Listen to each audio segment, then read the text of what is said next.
Hello friends, ಇವತ್ತಿನ ನನ್ನ recipe ಮಕ್ಕಳ ಲಂಚ್ ಬಾಕ್ಸಿಗೆ ಹೆಲ್ದಿ ಅಂಡ್ ಟೇಸ್ಟಿ ಆಗಿರುವ ಗೆಣಸಿನ ಪರೋಟ, ಸ್ವೀಟ್ ಪೊಟ್ಯಾಟೊ ಪರೋಟ. ಗೆಣಸಿನ ಪರೋಟ ಸೇಮ್ ಆಲೂಗಡ್ಡೆ ಪರೋಟ ತರ ಇರುವುದರಿಂದ ಗೆಣಸು ತಿನ್ನದಿರುವ ಮಕ್ಕಳಿಗೆ ಈ ತರ ಪರೋಟ ಮಾಡಿ ತಿನ್ನಿಸಿ. ಆಲೂಗಡ್ಡೆ ಕಂಪೇರ್ ಮಾಡಿದರೆ ಗೆಣಸಿನಲ್ಲಿ ಹೆಚ್ಚು ಪ್ರಮಾಣದಲ್ಲಿ ವೈಟಮಿನ್ಸ್, ಮಿನರಲ್ಸ್ ಮತ್ತು ಫೈಬರ್ಸ್ ಇದೆ. ಹಾಗಾಗಿ ಇದು ಮಕ್ಕಳ ಲಂಚ್ ಬಾಕ್ಸಿಗೆ ಒಂದು ಬೆಸ್ಟ್ ರೆಸಿಪಿ. ಈ ರೆಸಿಪಿ ಇಷ್ಟ ಆದರೆ ವಿಡಿಯೋ ಕೆಳಗಡೆ ಇರುವ ಲೈಕ್ ಬಟನ್ ಅನ್ನು ಪ್ರೆಸ್ ಮಾಡಿ.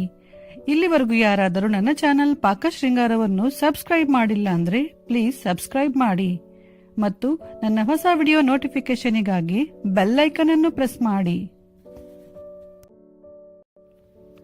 ಗೆಣಸಿನ ಪರೋಟ ಮಾಡಲು ಬೇಕಾಗುವ ಸಾಮಗ್ರಿಗಳು: ಜೀರಿಗೆ, ನಿಂಬೆ ರಸ, ಹಸಿಮೆಣಸಿನಕಾಯಿ ಪೇಸ್ಟ್, ಉಪ್ಪು, ಸಣ್ಣದಾಗಿ ಕಟ್ ಮಾಡಿರುವ ಈರುಳ್ಳಿ, ಶುಂಠಿ ಮತ್ತು ಬೆಳ್ಳುಳ್ಳಿ ಪೇಸ್ಟ್, ಕಸೂರಿ ಮೇಥಿ, ಅಚ್ಕಾರದ ಪುಡಿ, ಧನಿಯಾ ಪುಡಿ, ಜೀರಿಗೆ ಪುಡಿ, ಅರಿಶಿನ, ಗರಂ ಮಸಾಲ, ಎಣ್ಣೆ, ಗೆಣಸು, ಕುದಿಸಿಟ್ಟಿರುವಂಥ ಗೆಣಸು ಇದು, ಮತ್ತು ಗೋಧಿ ಹಿಟ್ಟು.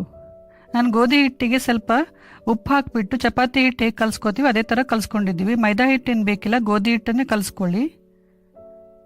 ಮತ್ತು ನಾನಿಲ್ಲಿ 2 ಥರದ ಖಾರ ಯೂಸ್ ಮಾಡಿದ್ದೀನಿ. ಒಂದು ಹಸಿಮೆಣಸಿನಕಾಯಿ ಪೇಸ್ಟು, ಇನ್ನೊಂದು ಅಚ್ಕಾರದ ಪುಡಿ.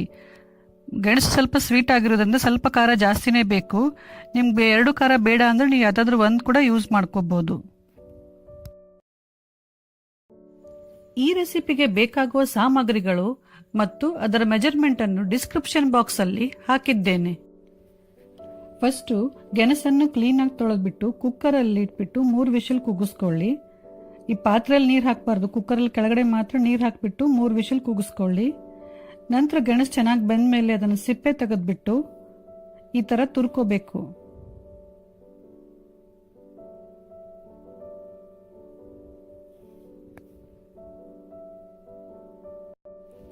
ನೆಕ್ಸ್ಟ್ ಒಂದು ಪಾತ್ರೆ ಬಿಸಿ ಮಾಡಲಿಟ್ಟು ಅದರಲ್ಲಿ ಎಣ್ಣೆ ಹಾಕಿ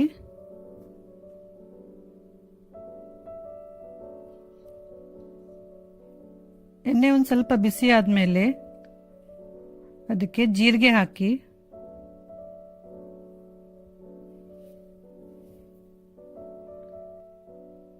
ಜೀರಿಗೆ ಒಂದು ಸ್ವಲ್ಪ ಸಿಡಿದ ಮೇಲೆ ಕಟ್ ಮಾಡಿದಂಥ ಈರುಳ್ಳಿ ಹಾಕಿ, ಈರುಳ್ಳಿನ 1 ನಿಮಿಷ ಎಣ್ಣೆಯಲ್ಲಿ ಚೆನ್ನಾಗಿ ಹುರಿಯಿರಿ.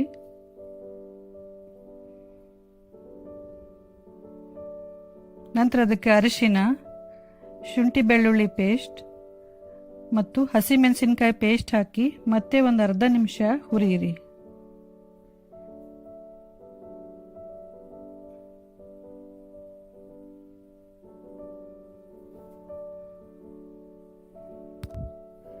ಈರುಳ್ಳಿ ಚೆನ್ನಾಗಿ ಹುರಿದ ಮೇಲೆ ಗ್ಯಾಸ್ ಆಫ್ ಮಾಡಿಬಿಡಿ. ನಂತರ ಅದಕ್ಕೆ ಮುಂಚೆ ತುರಿದಿಟ್ಟುಕೊಂಡಿರುವ ಗೆಣಸನ್ನು ಹಾಕಿ. ಗ್ಯಾಸ್ ಆಫ್ ಮಾಡಿದ ಮೇಲೆ ಹಾಕಬೇಕು ಗೆಣಸನ್ನು.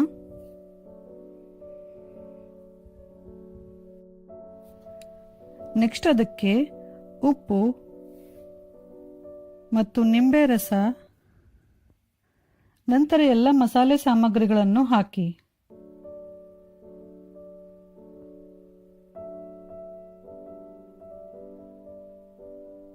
ಎಲ್ಲ ಸಾಮಗ್ರಿಗಳನ್ನು ಹಾಕಿದ ಮೇಲೆ ಚೆನ್ನಾಗಿ ಮಿಕ್ಸ್ ಮಾಡಿ.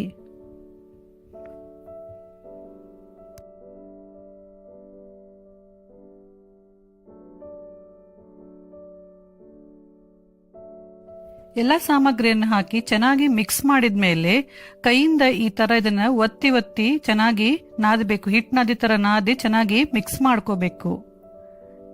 ಈ ತರ ನಾದೋದ್ರಿಂದ ಖಾರ, ಉಪ್ಪು, ಮಸಾಲೆ ಎಲ್ಲ ಚೆನ್ನಾಗಿ ಮಿಕ್ಸ್ ಆಗುತ್ತೆ.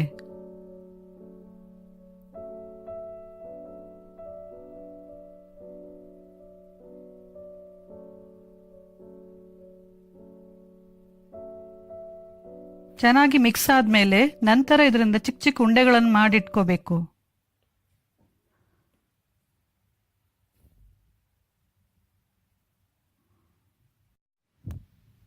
ನೆಕ್ಸ್ಟ್ ಕಲಸಿರೋ ಚಪಾತಿ ಹಿಟ್ಟಿಂದ ಚಿಕ್ಕದಾಗಿ ಒಂದು ಪುರಿ ತರ ಮಾಡಿ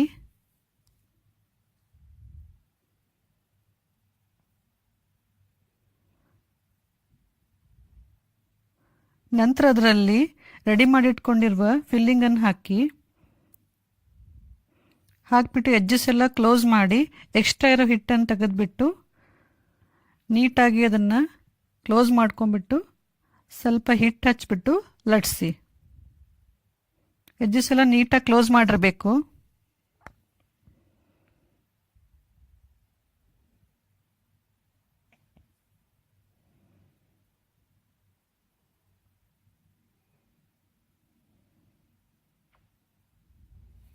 ಸ್ವಲ್ಪ ಡ್ರೈ ಹಿಟ್ಟು ಹಚ್ಚಬೇಕು, ಜಾಸ್ತಿ ಹಚ್ಚಬಾರೋ, ಸ್ವಲ್ಪ ಹಚ್ಚಿಬಿಟ್ಟು ನಿಧಾನಕ್ಕೆ ಲಟ್ಟಿಸ್ಬೇಕು. ನೀಟಾಗಿ ಲಟ್ಸ್ಕೊಂಡ್ಮೇಲೆ ಅದನ್ನು ಕಾಯ್ದಿರುವ ಹಂಚಿಗೆ ಹಾಕಬೇಕು. ಸ್ವಲ್ಪ ಹಂಚಿಗೆ ಮೊದಲು ಎಣ್ಣೆ ಹಾಕಬೇಕು, ನಂತರ ಲಟ್ಸಿರೋ ಪರೋಟ ಹಾಕಬೇಕು. ಸೈಡಿಗೆ ಒಂದು ಸ್ವಲ್ಪ ಎಣ್ಣೆ ಹಾಕಿ ಸ್ವಲ್ಪ ಅದು ಒಂದು ಸೈಡು ಚೆನ್ನಾಗಿ ಬೆಂದ ಮೇಲೆ ನೆಕ್ಸ್ಟ್ ಅದನ್ನು ಟರ್ನ್ ಮಾಡಿ ಹಾಕಬೇಕು.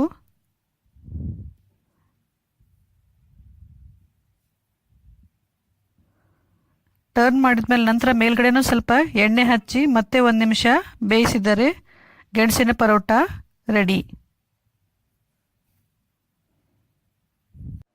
ಸೊ ಫ್ರೆಂಡ್ಸ್, ಈಗ ಹೆಲ್ದಿ ಆ್ಯಂಡ್ ಟೇಸ್ಟಿ ಆಗಿರುವ ಬಿಸಿ ಬಿಸಿ ಗೆಣಸಿನ ಪರೋಟ ರೆಡಿಯಾಗಿದೆ. ಇದನ್ನು ನಾನು ಟೊಮೆಟೊ ಸಾಸ್ ಜೊತೆ ಸರ್ವ್ ಮಾಡ್ತಾ ಇದ್ದೀನಿ. ನೀವು ಮೊಸರು ಜೊತೆ ಕೂಡ ತಿನ್ಬೋದು. ಈ ಟೊಮೆಟೊ ಸಾಸ್ ರೆಸಿಪಿ ನಾನು ಡಿಸ್ಕ್ರಿಪ್ಷನ್ ಬಾಕ್ಸಲ್ಲಿ ಹಾಕಿದ್ದೇನೆ. ಇದು ಹೋಮ್ ಮೇಡ್ ಟೊಮೆಟೊ ಸಾಸ್. ಇದರ ರೆಸಿಪಿ ನೀವು ಡಿಸ್ಕ್ರಿಪ್ಷನ್ ಬಾಕ್ಸಲ್ಲಿ ಚೆಕ್ ಮಾಡಬಹುದು. ಈ ಗೆಣಸಿನ ಪರೋಟ ರೆಸಿಪಿ ನಿಮಗೆ ಇಷ್ಟ ಆದರೆ ದಯವಿಟ್ಟು ಲೈಕ್ ಮಾಡಿ, ಶೇರ್ ಮಾಡಿ, ಕಮೆಂಟ್ ಮಾಡಿ ಹಾಗೂ ನನ್ನ ಚಾನಲ್ ಪಾಕಶೃಂಗಾರವನ್ನು ಸಬ್ಸ್ಕ್ರೈಬ್ ಮಾಡೋದು ಮಾತ್ರ ಮರಿಬೇಡಿ. Thank you.